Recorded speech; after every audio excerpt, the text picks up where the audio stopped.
Coming to you from Las Vegas, this is the Bar Stars Happy Hour, a show for bar people by bar people. We'll get to know different bar stars from around the globe and serve up tips, tricks, and the untold tales of the industry. So whether you sling drinks in a bar or just enjoy a round or two, join us for Happy Hour, because this pod's for you. Ladies and gentlemen, welcome into the Bar Stars Happy Hour. My name is Tom. I'm Jackie. If this is your first time listening to the Bar Stars podcast, we thank you very much. And we just want to grow this community, so we really appreciate you. New listeners, we love you. And keep spreading the love. Check us out at barstarspodcast.com. All the platforms, Instagram at Bar Stars Podcast.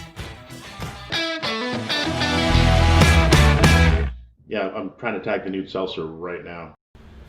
And here we are, ladies and gentlemen, Tom and Jackie Alley. That is amazing. What's up, Dean? Hi, Dean. How are you? Very good. How are you guys doing? We are awesome. That reel was fantastic. It's really nice to look back and see all the things you've done with the podcast last year. You did an amazing job with that. You guys are doing great. I've been watching all these, or listening to all these great podcasts, listening to some of the famous bartenders that I've grown up with, if you will. So you're on episode 22 now? We are on episode 22, and you are actually episode 22. It is, the episode drops on Tuesday. Yes. So On Tuesday. Tomorrow. What time on Tuesday? You drop at the same time every day or every Tuesday? I generally try to release it so about by 6 a.m. Tuesday morning on the East Coast. People that rise and shine, they can just listen to the podcast by then. So, all right. 3 a.m. on the West Coast, 6 a.m. on the East Coast, it'll be out. Dean Serneels. It's going to be amazing. Yeah, it's a good already time. an amazing interview. All right. You find out a I lot have of your this- questions that you bartenders have been wanting to know about. We get to the heart. Yeah, secrets. Oh, no. I get so paranoid. Whenever I do an interview, I get so paranoid about what I said, and I'm worried about hearing it back. You think back and you're like, what did I say? What happened? Yeah, totally. I get No, totally it's- paranoid. Do I sound like a jerk? I hope I didn't come off wrong or something. So. Well, that's kind of what we want. Is we want it to be genuine, We think we've gotten that with all of our amazing guests so far, and guests in the future. I think we want to get that real person, Kind of vibe. Yeah, honestly, for us too, we wanted a happy hour type feel. And so a lot of our guests we have known for a long time, and a lot of them are new. So to have that sort of, you think you walk into a bar for a happy hour, have a couple drinks, and get to know someone, we just kind of wanted to mimic that in a different way. So yeah, it's definitely a good vibe and a good time. Right. I think you're doing it. I think you're doing a great job of it. This is One Drink With. So how about we get a drink on, and then we'll find out more about you guys, and chat about what you've done and where you're headed with Bar Stars Happy Hour. What are we drinking, guys? Excellent. I've decided to make a drink, one of Jackie's favorite drinks. It's called the Delicious Sour. We had it in our travels. Cheers to you, sir. Come on in. Cheers, sir. Thank you so much for having us on. This is amazing. There's Jackie. This is my favorite. Yeah. All right, guys, tell me your life story. It's similar.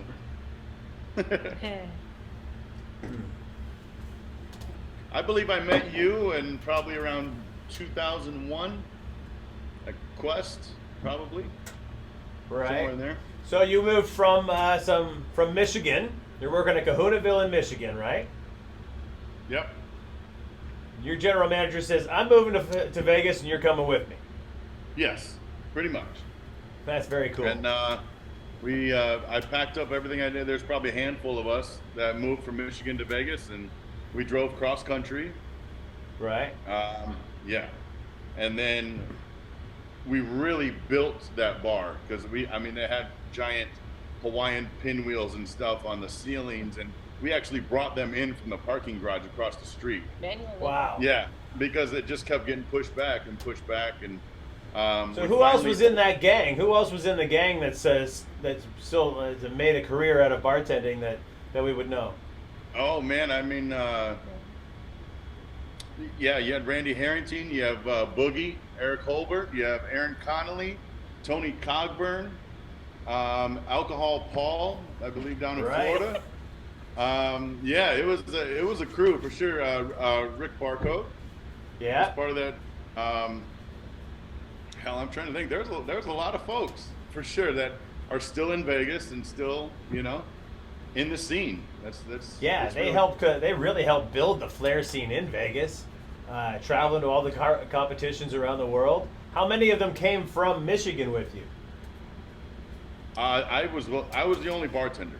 That's an Okay. interesting question, though, because I feel like here, any bar that we've ever worked at, there's a good 4 or 5 bartenders from Michigan. Like, there's a lot of Yeah. transplants from Michigan in the flair community, for sure. Yeah. That's cool. It doesn't snow here. It snows Right. a lot in Michigan. So So you yeah, went we to came Quest. out and What was your there what was a- your first competition, and what did you get into? Well, the first competition I ever did was I did some in-store competitions and I won those, but there was really nothing after that. So I did a Quest for the Best Bartender in the World qualifier, and I won. And the first place prize Right. was your entry fee into Quest down in Florida. Yeah, that's But I really couldn't- late. 2000. You said 2001 was that? Well, this was 2099 because I won it when I was 20, and I couldn't go to Quest because I wasn't 21. Oh my gosh. So I was pissed, naturally. But yeah, I did. I started competing. I did some competitions in Cincinnati with Levi Donaldson, Danny Rossi, a lot of those guys in the Midwest area. And then I moved out to Vegas, and it was just flair ever since. And then the Quest, and the Legends, and the Best in the West, and Right. There just was kinda so grew. much going on in Vegas. Every month you guys had a competition, right? Yeah, you had monthly qualifiers. You had, random bars would put on random little comps here and there. Then you got ready for the Best in the West, and then it was really cool. And then you had the World Championships come to Vegas, so we really didn't have to pack and go anywhere, and it was nice. It was really nice to have legends in our backyard. Yeah, I remember we used to practice for bar comps, and we'd have one big one a year that we had to travel Yeah. down to Florida for or Vegas for. We tried to run a number of smaller ones just around, from bar to bar. We had a little Flairco summer tour. But lucky for me, I got to come to all the big ones because Flairco was sponsoring them at the time. Yeah, Lucky. yeah, everything had Flairco on it. Flairco and Sky Vodka, I think. We made Sky vodka bottles out of into Flair bottles. So I remember those actually. I remember those. yeah. So how does Jackie come into this? Jackie, who are you? Where do you come from? I know, right? Jackie's a few years behind Tom, but not much. And I actually moved to Vegas on a whim. I'm from Orlando, Florida, and I grew up there in the entertainment world. So my family owned a dance studio, and I professionally danced starting at the age of 18. So I moved to Japan, actually, and worked Wow. for Disney out there. And when I moved back to Orlando, I said, wow, this is really small, and I kind of feel like I've done everything. Why not Vegas? And I came out here. I did some shows and did some aerial work for some convention companies, things like that. And honestly, it's a great place for entertainment. And then I got this one job that was supposed to be a second job where I was trying to make extra money, and I combined my worlds. I was waitressing and I was dancing. And they called them the Bartenders over at the Rio, and that's where I ran into this guy. And pretty much everybody else on the list, too. I think I worked with everybody and their brother. And That was right when the Rio had kicked off their Flair program, and they brought a lot of us in there as well. yeah. So Right. we've known each other for 17. 17, 18 years, something like that. So, yeah, it paths crossed then, and here we are married. So doing tell a me, podcast you did today. aerials, did you? You said you were doing aerials, as in like aerial artistry, like Cirque du Soleil kind of stuff? Yeah, I actually started doing that work as I did some Jane rolls in Tarzan Rocks down in Orlando, Florida. So that was my first experience flying. I did some other work for Disney there, but yeah, it's really awesome, and it's really hard on your body, and it's really fun. Actually, we're talking about marrying worlds. They have that cool supper club in LA where the waitresses, they serve champagne swinging from the ceiling. I feel like we should do that. Oh wow. Yeah, there's a lot The of ways servers that come to the ceiling. Mm-hmm. And they pour champagne for people at brunch. That's pretty cool. Well, and you need to know that there's a circus here in Louisville, and my family and I have been it's just a family circus, and my family and I have been involved in it for 10 years. My daughter is an aerialist. She's actually a coach. And the lovely Allison that we're speaking with, who's producing the show, is an aerialist as well. Really? That's amazing. It's such fun work. You know, it's just different. And it's physically demanding and challenging and so super fun. I love it. Yeah, my daughter went to California for a month-long or a 5-week program with the San Diego Circus School, and she came back ripped. Like her back was just, you know, she looked like The Rock, but just a small version of The Rock. But good for her. That's awesome. Yeah, that's yeah, really and cool. Allison here. Well, we met. I was the ringmaster of the circus, and she was an aerialist at the circus. So That's amazing. See, the world is so small. It's not even just bartending. It's dancing and singing and circus artistry and all sorts of right. things. And our Christmas present for each other is a trip to Vegas. Excellent. It's our third try. Yeah. Yeah, from COVID to broken legs to all kinds of other reasons, we just kept trying to get there, and things would get in front of us. So we're going to try it again. Who broke their leg? My son did. Oh. He needed to have knee surgery, I think it was. And we had a trip to Vegas booked for a weekend, just 4 or 5 days or something. And he says, "Dad, I got to get my surgery on the same time you're going to Vegas." Okay. I said, no, you can't do that. Yeah, and thank you. He couldn't change it because it'd be another few months before he could get in. And he's like, "I'll be fine, Dad." But I couldn't leave my son while he was going under for surgery. So Oh, that sucks. How was the recovery on that? that was all right. He's fine. He's a young man. So tell me about That's good. Bar Stars. Your Bar Stars happy hour. How did it get started? What was the genesis of the idea? I think honestly that's been something that we've been toying around with for a while. However, COVID hit, and then we were sitting in our house jobless, and we honestly, I think also part of what went into us actually doing it was we saw what the pandemic was doing to our specific industry, and we really wanted to put people's voices behind that and honor the people that we knew are just rock stars at what they do. I mean, Yeah, I mean, like Las Vegas got hit hard, obviously, just like everywhere else, and it also came from, we know a lot of really cool people in the industry, and we see them, and especially in the flair world, the mixology world.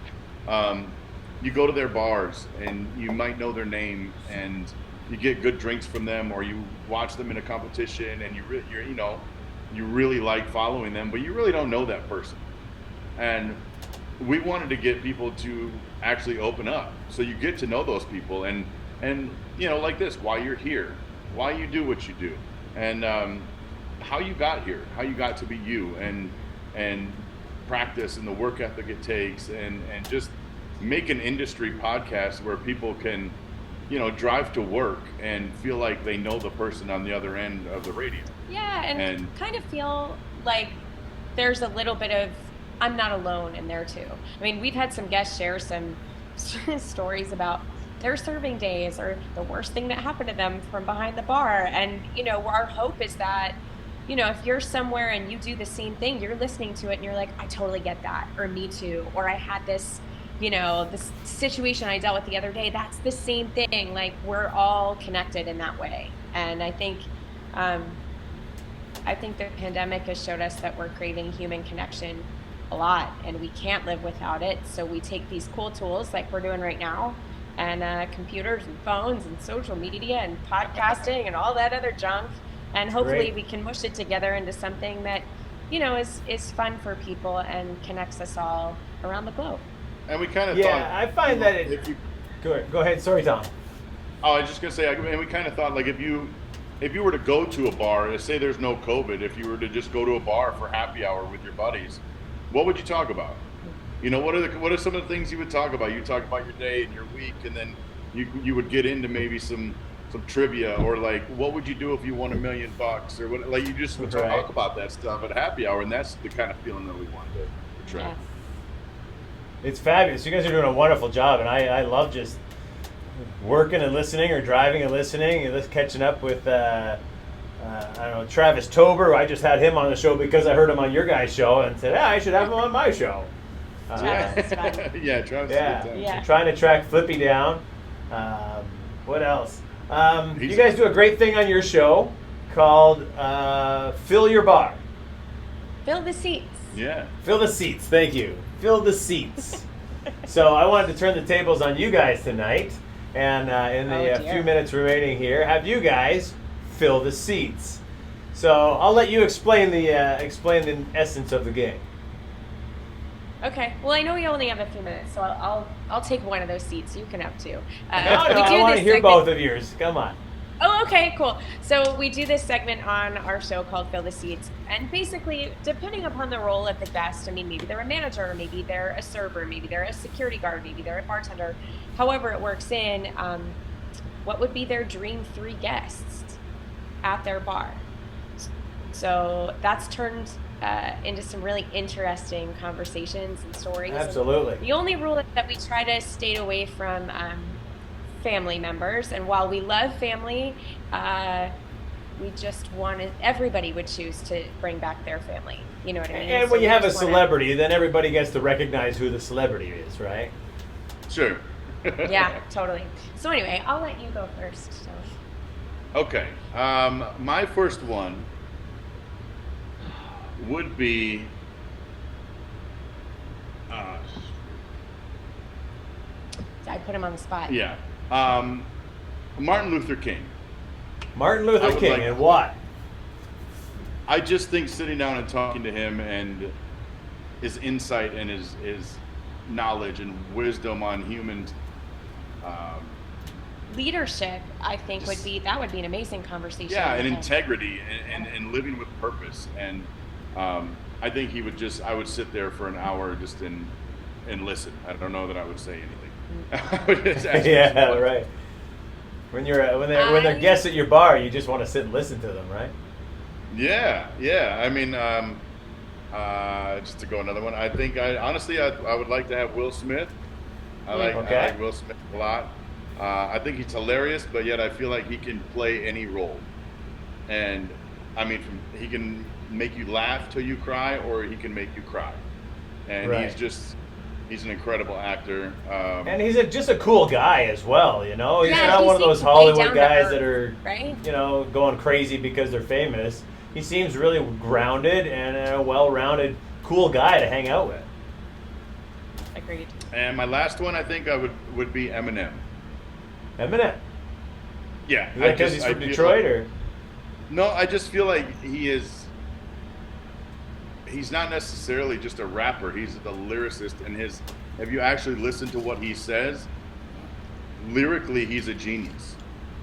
And I would just, and he's so out there with everything that he's ever done. I just think it would be so interesting to kind of see where his head goes and where his head was at certain times in his career. And he's had a rough life, so we can talk about that. And he's from Michigan. Right. He's definitely bold enough to go wherever he chooses to take his career, and he's gone in so many different directions, right? Yeah, and I think he's 50 or almost 50. Is he really? And you look at him, and he looks like he's 25 still. Yeah. Jackie, what are yours? How do you feel your bar? We played this a little bit on Vache's episode, Vache Manukian's episode, and one of my answers I can't change. If I could bring back Anthony Bourdain, I would put him at my bar. I would serve him whatever drink. I would love to hear his stories. And I think there's so much depth to him. I mean, I know he has a background in food and beverage, but just being able to see the world like that and different cultures and the way people do things differently depending upon where they are in the world, I think he was so lucky to have that opportunity. And to be honest, I mean, maybe he has some demons too, and I think we all do. And I think that would be something interesting, if somebody were willing to open up to you about that. Right. Another one of my favorites that I probably said before too, but I can't help it. I'm the biggest basketball fan, and Gotcha. my favorite basketball player for the Los Angeles Clippers is Patrick Beverley. And he's wild and he's crazy, and a lot of people don't like him, and he never gives up. He's like our dog. Like, he never ever gives up. He has 150% energy all the time, and I want that in my life. I just think he would be so much fun. What kind of dog do you have? We have 2 little rescue terriers. They're about 10 pounds each, Reggie and Luna. They're like a little old married couple. They just fight and snuggle and fight some more, and it's fun. Love them. And my third, yes, speaking of dogs, would be Lisa Vanderpump. Because not the whole Real Housewives or reality TV show thing. Not because of her work on TV. No. Her and her husband, I mean, they've done so many restaurants and bars, and they're very involved in it. I think she's a smart businesswoman. I don't think TV always shows that. I also think that the work that she does for rescue dogs is, I mean, my heart just melts. I'm like, if I could live in a world where it was just all puppies and no people, I mean, that's the dream, right? Except for you. You can come. Well, thank you. Okay, cool. And you, he's a big Dean. puppy. And good. Allison can come too. Yep, Be the 4 of us. absolutely. That sounds wonderful. A world of all no people and just puppies. I can't see that going wrong. So tell me the future of Bar Stars Happy Hour. You're going into 2021. What does it look like, real quick? I think we've got some amazing guests lined up for the first part of the year, and I think we're going to dabble in some new things, like potentially some more video content and some different avenues there. So Yeah, obviously we want to start to maybe tackle YouTube a little bit. Yeah. Get some more content out there, and as much as we love the podcast, but we've heard a lot of that people love YouTube so much, and that it helps your podcast grow. We do have some amazing guests coming up, and I just almost kind of building more of it as a brand. To have the podcast come along and be there to interview all these guests and get some really cool content, but almost just be a brand in training, and to help bartenders, servers, and entertainers along the way. yeah, Absolutely. be better at your craft. And I think one of my goals, and I know we talked about this, is hopefully to reach more people that we're going to interview that aren't around here, that aren't people that we know, that are in bars around the world, and kind of really expand that way. So. And maybe you can start a podcast just for aerialists and dancers. Why I'm gonna not? have to get my old joint injuries. I tore my rotator cuff already this winter, so I'm gonna have to get myself back into shape for that. That'd be great. Well, we're looking forward to seeing what you guys bring into the near future. I'm headed 2 podcasts from YouTube and Facebook, so maybe we'll meet again partway through. I'd love to have you guys on the show again. Absolutely, and we can't wait to release your episode on Tuesday, man. I think it's a really, really great episode. I can't wait for people to hear it. I'm so excited myself. So thank you so much, and thanks for being part of Behind the Glass with Dean Serneels on Sunday, and of course, One Drink with Tom Alley and Jackie Alley. Thanks for joining us, guys. Bar Stars Happy Hour, check it out, and it's on Apple Podcasts. And where else can we find you guys?